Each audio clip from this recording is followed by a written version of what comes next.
Mission completed. This city is often called the City of Magnificent Distances, the nation's capital city. It has a population of only about 689,000 people, but this is where the highest-ranking officials of the United States live and work. And it's here that the most crucial decisions are made that affect nearly the entire world. Its magnificent distances stretch not only on its surface but also below it. Its underground holds incredible secrets of the world. Today you'll learn, where is the second Washington Monument you didn't know about? What's hidden beneath the Capitol? What lies beneath the White House? And generally speaking, what lies beneath Washington, D.C.? Don't forget to hit the like button and subscribe to this channel to see even more interesting content. But before we dive beneath Washington and uncover all its secrets, let's talk about internet safety. Just as networks are hidden beneath the city streets, your data can also be hidden from prying eyes with a VPN. Have you ever connected to a public Wi-Fi in a cafe, airport or hotel? It's so convenient, but these networks are often unsecured and anyone can intercept your data. Few people think about this, but it's a real threat. How can you avoid such problems? With Surfshark VPN, your device is always protected. All your data is encrypted. And no one can spy on your private messages or, even worse, steal your passwords. It lets you confidentially use any open Wi-Fi in public places. Follow the link in the description and use the code RYV and get 4 months extra for free. Surfshark provides a 30-day money-back guarantee, so you've got nothing to lose and your online safety is always under control. Now let's return to Washington underground and uncover the secrets buried there. Right now, we are on Pennsylvania Avenue. This is a major highway which partially connects the Capitol and the White House. It's often called America's Main Street. Shall we take a look underneath? In Washington, D.C., the top layer of the city street asphalt is typically about 5 to 10 centimeters, 2 to 4 inches thick. Beneath that, on some historic streets like Pennsylvania Avenue, lies the most massive part. A concrete base with a thickness of at least 15 centimeters, 6 inches, and in some places up to 30 centimeters, 12 inches. Below this is a layer of sand and gravel lying 15 to 30 centimeters, 6 to 12 inches deep. And in certain areas, special geotextile materials. Pennsylvania Avenue resembles a richly layered cake. But it wasn't always like this. High-tech. This is a very old street. The first semblance of a road appeared here back in 1774. But the first documented reference to Pennsylvania Avenue was found in Thomas Jefferson's letter, dated 1791. It's worth noting that Washington, D.C. was founded in 1790, meaning that the street predates the city itself. Over the course of more than 200 years, it's been reconstructed several times. Things are a bit different on Grace Street in the Georgetown neighborhood. The first couple of inches here are the usual asphalt, but suddenly, what is this? This doesn't look like gravel, it's cobblestone. In fact, streets with asphalt laid over old historic cobblestones are common in Georgetown. Sometimes they peek through the damaged pavement. In 2018, during roadwork on Grace Street, the asphalt was stripped away to lay a new layer. The entire street looked like this for some time. And this sometimes happens in other places. But let's look even deeper under the roads. What can we find down here? So, up to 50 centimeters, 20 inches deep, there are drainage systems. Some small pipes are used to divert rainwater directly from the surface. Further down at depths of up to 100 centimeters, 40 inches, you'll find most of the smaller utility lines. Low voltage electrical cables used for street and residential lighting. Telephone and internet cables connecting homes and offices. Small gas and water pipes supplying homes and small buildings. The water supply pipes are particularly important. They must be laid at least 152 millimeters, 6 inches below the local frost line, but not less than 305 millimeters, 12 inches, below ground level. At depths of approximately 100 to 200 centimeters, 40 to 80 inches, one can find larger water supplies, gas supplies, and sewage pipes, as well as high voltage power cables. From here, we'll move even deeper. At a depth of 3.6 meters, 12 feet, beneath an ordinary manhole cover, there's something that looks exactly like the Washington Monument Obelisk, only about 50 times smaller. Though smaller, it's still quite large. Let's take a closer look and measure it. The obelisk is made of concrete. It measures 3.8 meters in length and 0.9 meters wide at the base, tapering to 0.45 meters at the top. It even has its own foundation. The obelisk is resting on a concrete platform with an area of 1.1 square meters. The top of the obelisk is flat, as if it were cut off, and is set about a foot below ground level. The unassuming cast iron lid lays on top of the well. So what is it, and why is it here? This is a survey marker used by 19th century engineers to monitor ground movement. At that time, the gentle hill that now firmly supports the monument's foundation didn't exist. Therefore, engineers closely monitored the slightest soil shifts because the city lies on a rather swampy area. This strange object is officially called Benchmark A. It's not just a geodetic control point, but part of a network of over 1 million control points across the country. This network helps the National Geodetic Survey, NGS, keep all government maps in sync. According to NGS's modernization manager Drew Smith, the object is still occasionally used for its intended purpose. For instance, it gave scientists some data after the 2011 Washington earthquake. Measurements over the past century have shown that swampy soil beneath the Washington Monument has risen by 6.2 centimeters, 2.4 inches, at an average rate of 0.5 millimeters, 0.02 inches, per year. Okay, but the question remains, why was it buried in the ground? The answer is simple. The mini-monument was installed in the 1880s as part of a transcontinental leveling program. The mound where the obelisk currently stands didn't exist yet. It was piled up later. When it became clear that the mound would completely cover the mini-obelisk, a brick sarcophagus was built specifically for it, which eventually became this well. Let's look even deeper under Washington, stopping at a depth of 5 meters, 16 feet. Here you'll find voids, almost like karst sinkholes, scattered here and there across the city, but invisible since they're hidden by a crust of asphalt. But if one day this layer fails under the weight of a heavy truck, something similar to the accident of May 21st, 2013 might happen again.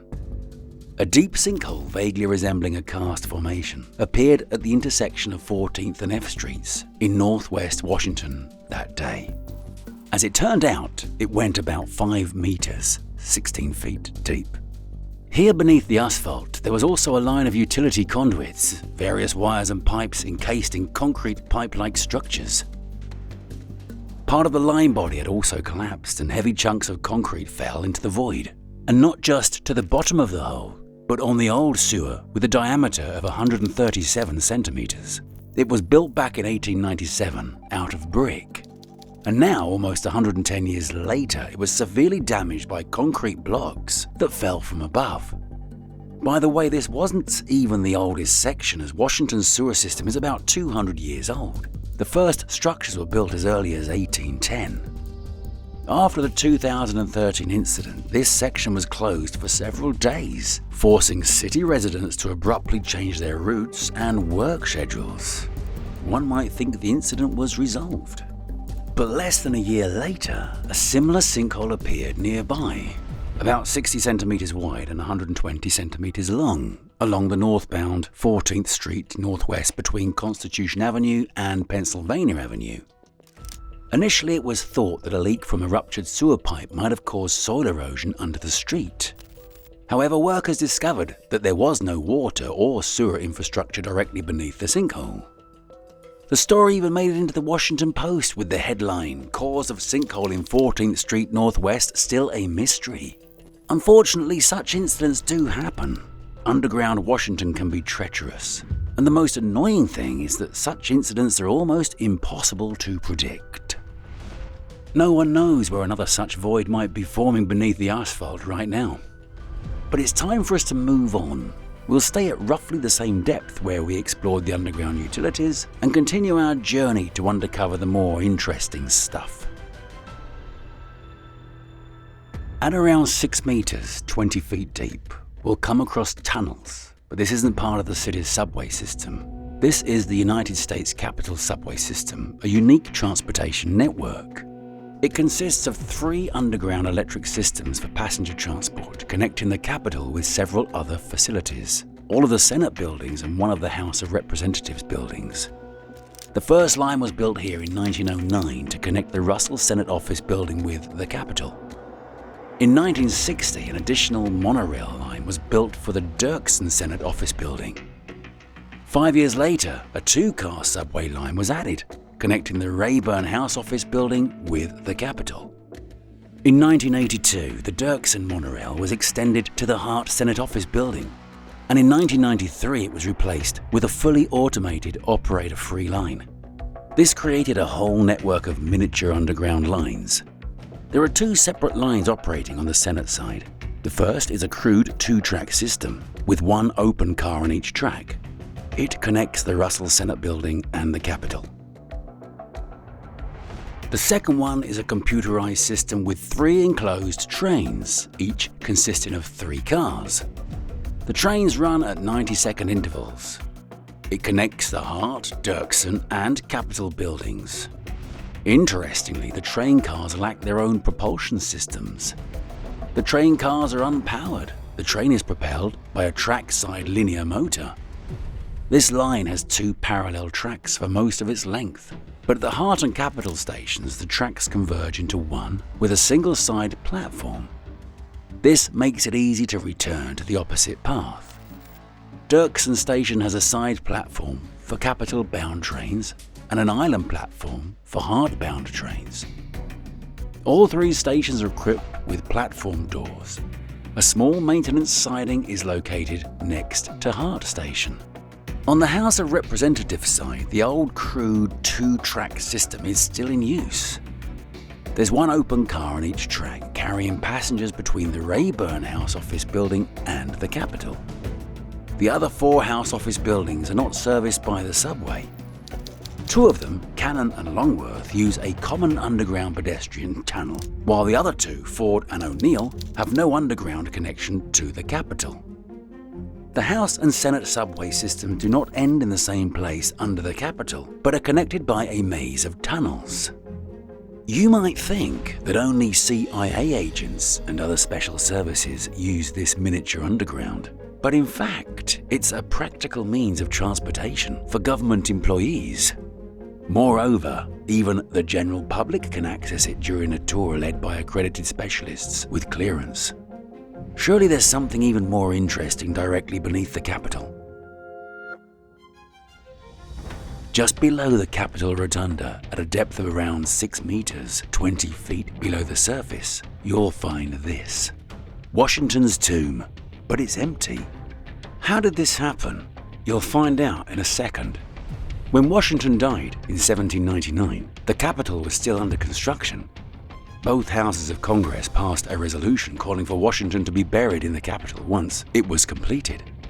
However, the plan got bogged down in disputes over the design and the cost of the tomb, so the body of the first President of the United States was placed in a temporary tomb at Mount Vernon, as Washington himself had requested. Further attempts to move his body to the tomb under the Capitol also failed. The tomb remains empty. It used to house and display Lincoln's hearse. It's now a key attraction in the specially constructed underground Capitol Visitor Center. Indeed, the small tomb has relatively recently become part of a massive, well-designed complex that covers an area of 54,000 square meters over 3 underground levels and can accommodate up to 4,000 visitors at a time. Alright, are there any other interesting things under Washington at a depth of 6 meters, 20 feet? Rumors have it that there are secret underground passages that you can use to get straight to the White House. And today we'll see one of them. To get into it, we need to return to the surface and go to this inconspicuous place on H Street. Here begins a winding path that passes through this closed alleyway, 2 underground tunnels, and finally emerges right in the basement of the White House. This isn't fiction at all, but data based on archival newspaper reports from the early 20th century. At that time, the public was very interested in tunnels, and information security measures on the part of the state were not even nearly as strict as they are now. Now, unlike any other alleys, this unassuming narrow one starts on H Street, just 2 blocks from the head of state's residence. It leads down the block past the towering brick building of the Federal Claims Court and ends at a wide but not particularly noticeable doorway at the back of the Treasury Annex on Pennsylvania Avenue. The Treasury Annex, officially known as the Freedman Bank since 2016, was built in 1919 to house the Bureau of Internal Revenue. Local builders Irwin and Layton won the contract to dig a tunnel to connect it to the department headquarters across the street. The sources do not provide clear information about the purpose of the underground passage, but it was most likely needed to protect employees transporting cash from armed robbery. The final segment of the secret entrance to the White House appeared as a byproduct of increased security measures during World War II. In 1941, a sloped tunnel was hastily dug, leading from the East Wing to the Treasury Department headquarters. The press considered this tunnel a wartime secret until Congressman Claire E. Hoffman complained about its cost during an open debate in the House of Representatives. As you can see, you can pass by some unremarkable place dozens of times without realizing what incredibly secret objects it leads to.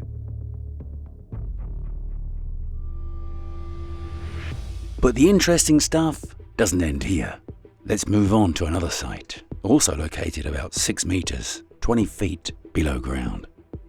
This 232-meter, 761-foot underground structure connects the basement of the White House's East Wing with the underground passages surrounding the United States Treasury building. The tunnel's exact depth is not publicized for security reasons, but it's estimated to be approximately 3 to 6 meters, 10 to 20 feet underground. It was originally built in 1941 so that, in case of emergency, the president could be quickly evacuated from the White House to the underground vaults of the Treasury. Remember, World War II was already in full swing at that time, and such measures were quite reasonable. The tunnel runs under the street and is 2.1 meters, 7 feet high, and 3 meters, 10 feet wide. It's not built in a straight line, but in a zigzag pattern to reduce damage in the event of a direct bomb impact. The zigzag-like structure dampens the shockwave and prevents fragments from scattering over long distances. In various parts of the tunnel, there are small rooms that were once equipped with cribs, so the tunnel could be used as a shelter. The tunnel is now guarded by the Secret Service and equipped with cameras, alarms, and coded locks. Alright, so let's keep on looking for other interesting things in underground Washington. Once again, we find ourselves at a depth of 6 meters, 20 feet, but this time under the National Archives building. As we find ourselves beneath the archive building, we suddenly come across some weird-looking mechanisms and iron structures. It seems like a lifting mechanism, but definitely not a passenger elevator. We can see a strange sarcophagus, clearly made of iron. And these are perhaps the most valuable relics of the United States. The original copies of the US Constitution, the Bill of Rights, and the Declaration of Independence, collectively they are known as the Charters of Freedom. And it's in this place that they're stored at night. Perhaps you'd like to get a bit of background. In April 1952, Congress ordered the Library of Congress to transfer the Declaration of Independence and the Constitution to the National Archives. These 2 documents had to be placed on public display in the National Archives building, along with the Bill of Rights, which was already in the archives. Although the archive's exhibition room was specifically designed to display these two documents, it didn't have a secure place to store the documents when they weren't on display. The National Archives signed a contract with Mosler Safe to build storage underneath the exhibition hall floor.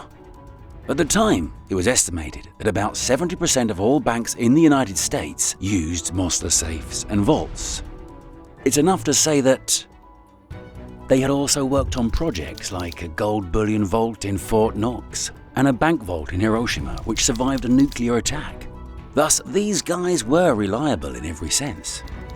Of course, the construction wasn't done in the museum building itself or its basement.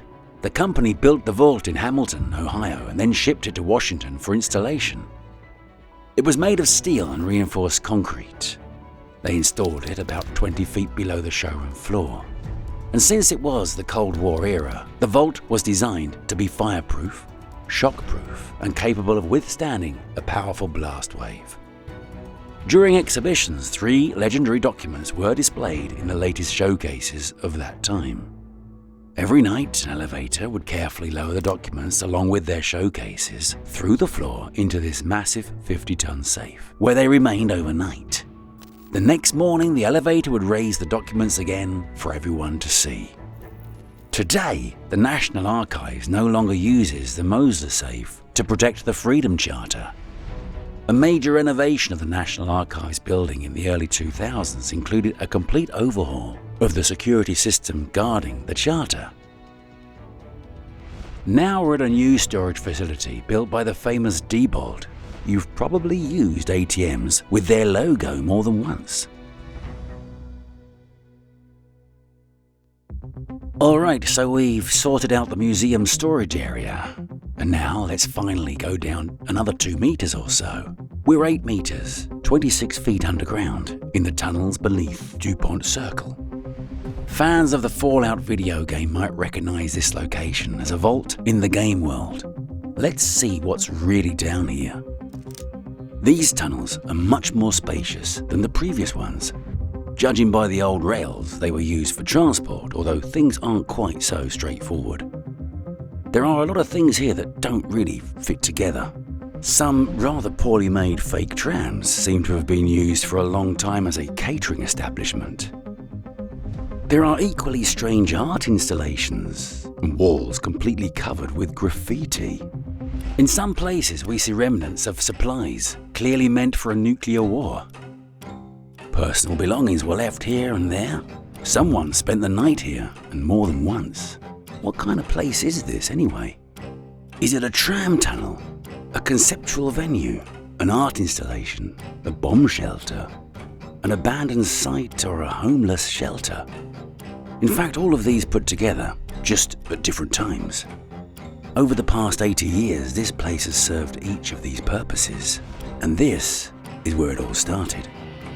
In the first half of the 20th century, DuPont Circle experienced catastrophic traffic jams.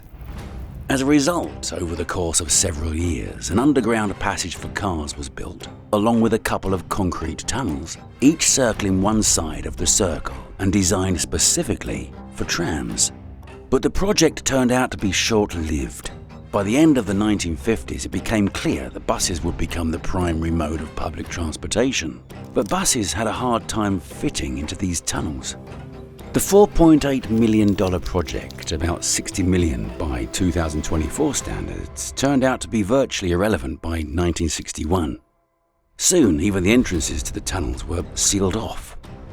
Scornful critics were throwing around all kinds of insults, calling the project a bugaboo, a white elephant, the blunderpass, and even a boondoggle. But things escalated pretty quickly and this became no laughing matter. The Cuban Missile Crisis hit and everyone was concerned about bomb shelters. That's when everyone remembered the abandoned tunnels under DuPont Circle, which suddenly enjoyed the newfound respect. The Civil Defense Department began filling the 7,000 square meters, around 75,000 square feet, under DuPont Circle with all kinds of survival supplies.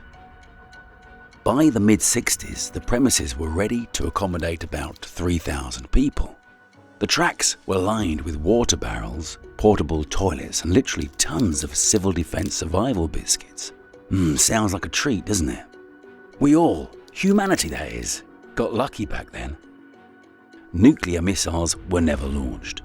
The shelter sat unused for many years until it was reopened in 1974 to retrieve 20 tons of those survival biscuits and send them to starving people in Bangladesh. During the removal process, workers discovered clear signs that someone had lived there for quite some time. On several occasions, we found people living down there.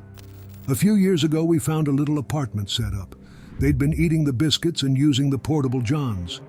They had moved out already by the time we got there, but we saw plenty of evidence of what had been going on. So the space under DuPont Circle wasn't destined to be used as a bomb shelter either. From the mid-1990s, for 2 decades, it had been proposed to turn the tunnels into an underground shopping centre, a health club, a food market, and even into a columbarium. That is, a repository for cremated remains, but the tunnels remained unused. Then, businessman Gary Simon turned the tunnels into a tram-themed restaurant complex, but the idea failed due to poor execution.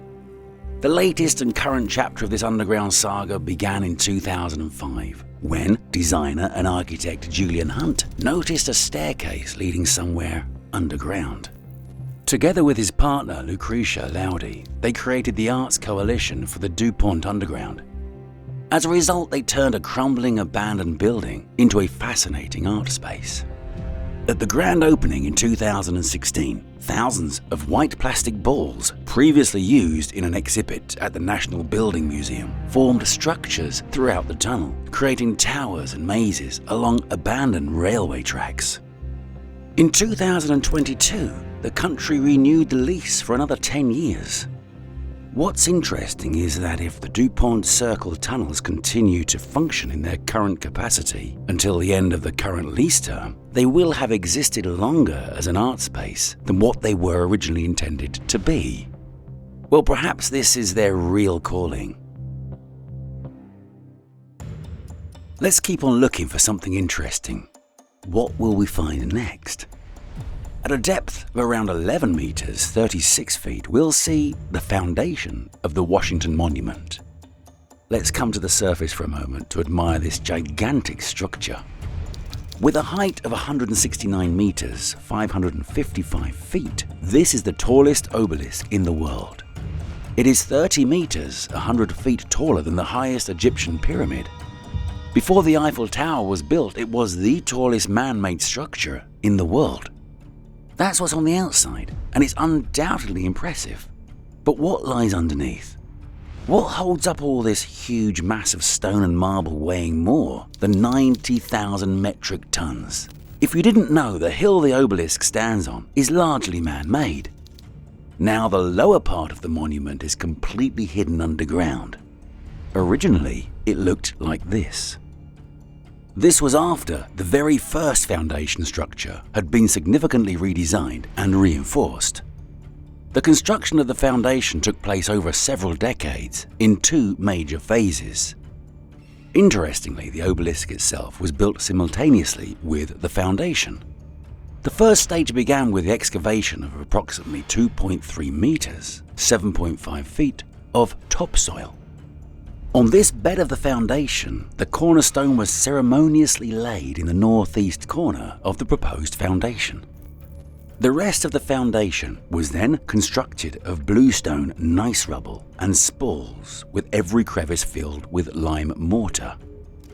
The dimensions of this old foundation were 7.1 meters, 23.3 feet high, 24.4 meters, 80 feet wide at the base, and 17.8 meters, 58.3 feet wide at the top. It looked like a truncated step pyramid, much like those of the Mayans. A square well, 60 centimeters, 23 inches wide, was lined with brick in the center bricks to a depth of 6 meters, 20 feet below the foundation's base.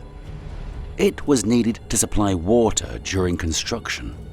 It would seem that such a structure would be super reliable and durable.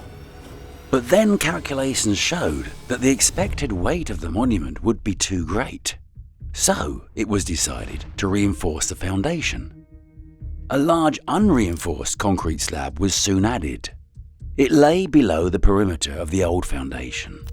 The slab was 4.1 meters, 13.5 feet thick around its outer perimeter. Massive concrete buttresses were added on the sides, which is why the old foundation had to be partially dismantled. In the end, this reinforced structure had a total depth of 11.2 meters, 36.7 feet, below the base of the lowest row of marble blocks, which are now also hidden underground. Then, in 1880 to 1881, while the rest of the monument was being built, this reinforced foundation was covered with earth. The result was a steep-sided mound with a terrace 18 meters, 59 feet wide at the base of the obelisk walls. It turned out that the ground level rose 5.2 meters, 17 feet to the base of the mine. By 1887 to 88, a mound was added around the terrace extending about 90 meters, 295 feet from the monument. This earthen terrace and hill provided additional support for the foundation. And of course, it's simply beautiful. Almost at the same level in the northeast corner, there's a strange stone block that clearly stands out from the rest.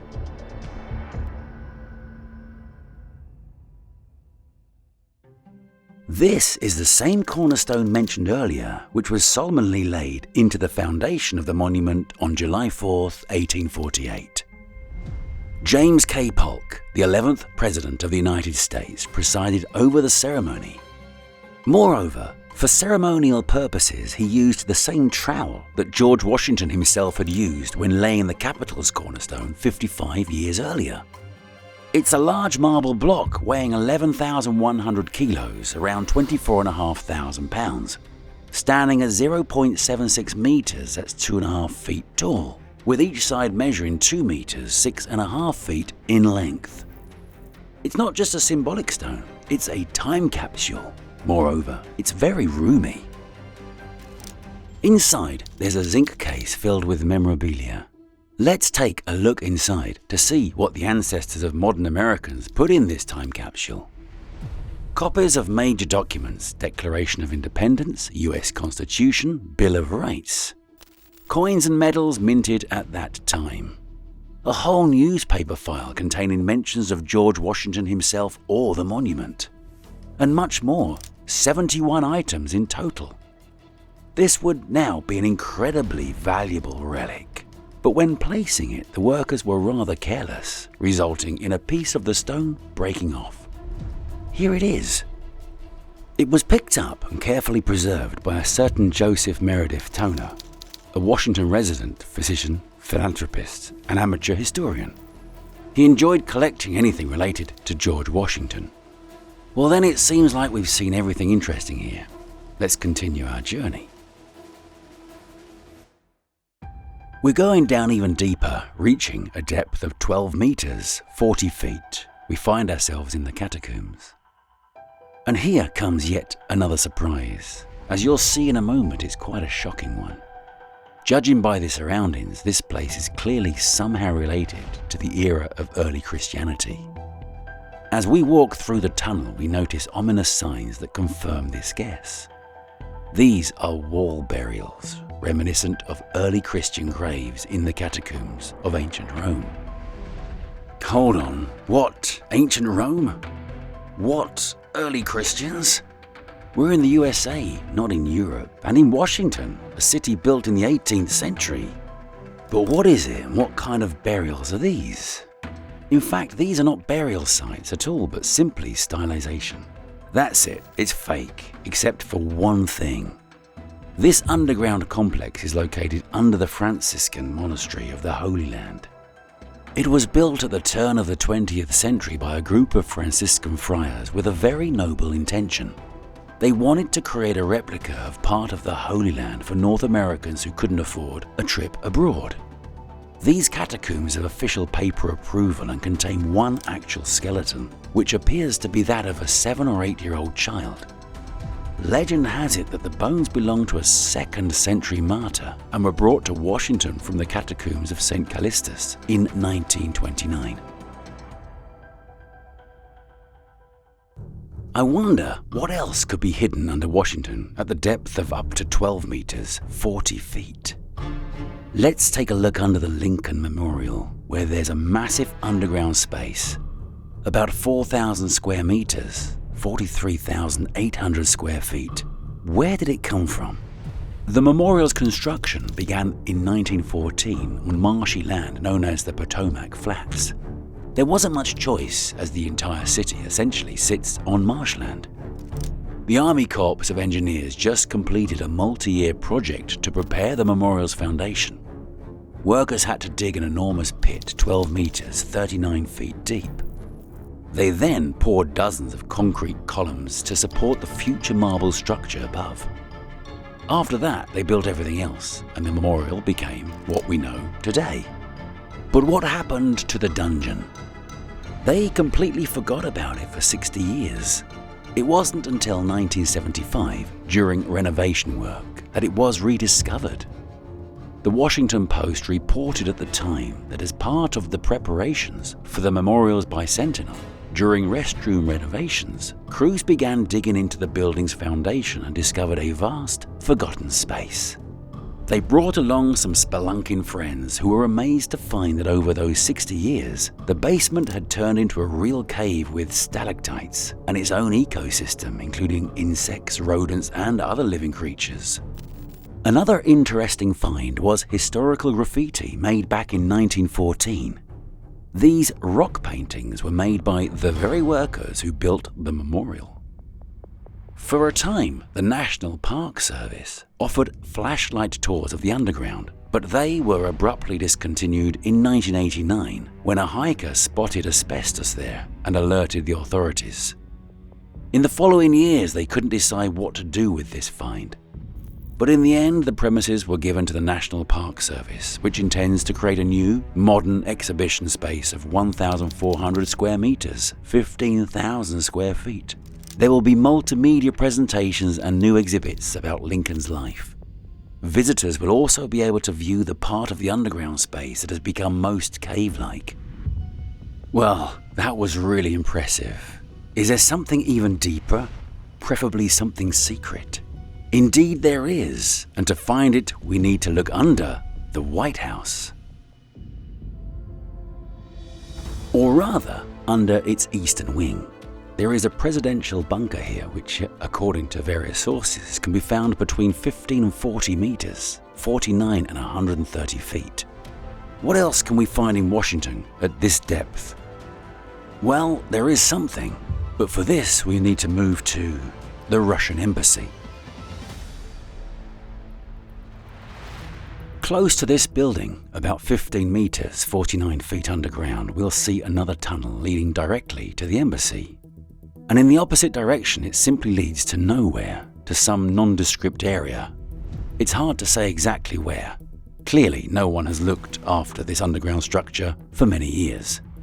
So what is this tunnel anyway? A secret passage one could use to secretly escape the embassy, but who and why? Or on the contrary, someone must have climbed there through this tunnel.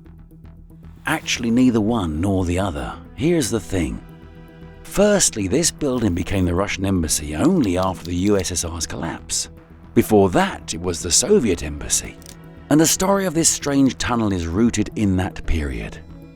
It was 1977 when the Cold War was in full swing. Things became more tense when the USSR began constructing a new embassy building near the US Naval Observatory. American media anxiously predicted the espionage consequences of the project. The site was located on a hill clearly overviewing the Capitol and the White House. The media wrote that laser beam listening devices now were being installed by Soviet technicians. They have a clear line of sight to the White House and the Capitol, and so on. The US intelligence community launched a surveillance counterattack codenamed Operation Monopoly. Having purchased a house with several rooms nearby, the FBI and NSA began digging a tunnel towards the construction site. The plan was for the tunnel to allow agents to eavesdrop on electronic communications in the building above. The plan seemed quite feasible. The United States already had experience conducting similar missions in East Berlin. However, as the tunnel got closer to the embassy, the costs grew exorbitantly. According to an article published in the New York Times in 2001, the final cost of the 90-meter, about 300-foot passage reached several $100 million. Operation Monopoly ended in a double failure. Firstly, there were technical problems, including flooding and malfunctioning NSA equipment, and secondly, the secret construction project was given away to the Soviet authorities by FBI double agent Robert Hansen. An article published in the Washington Post in February 2016 identified the specific house at the intersection of Fulton Street and Bellevue Terrace, also noting that the tunnel had been filled with concrete. However, the building was soon demolished, and by August 2016, only its foundation remained. Alright, let's move on. We're going lower and lower until finally reaching another tunnel at a depth of 60 meters, 200 feet. We find ourselves in the Washington, D.C. Metro, at one of the deepest stations in North America. Forest Glen, on the Red Line. Another thing that makes this station unique is that it doesn't have escalators. Passengers get onto the platforms using high-speed elevators.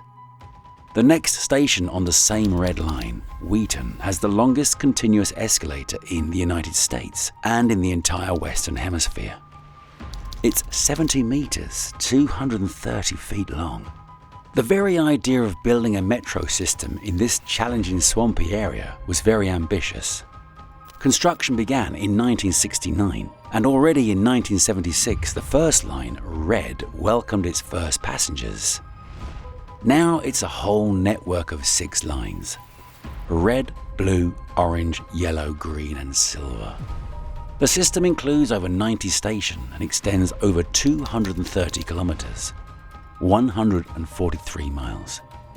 Well, it looks like this is the deepest place in underground Washington, where you can find anything created by people.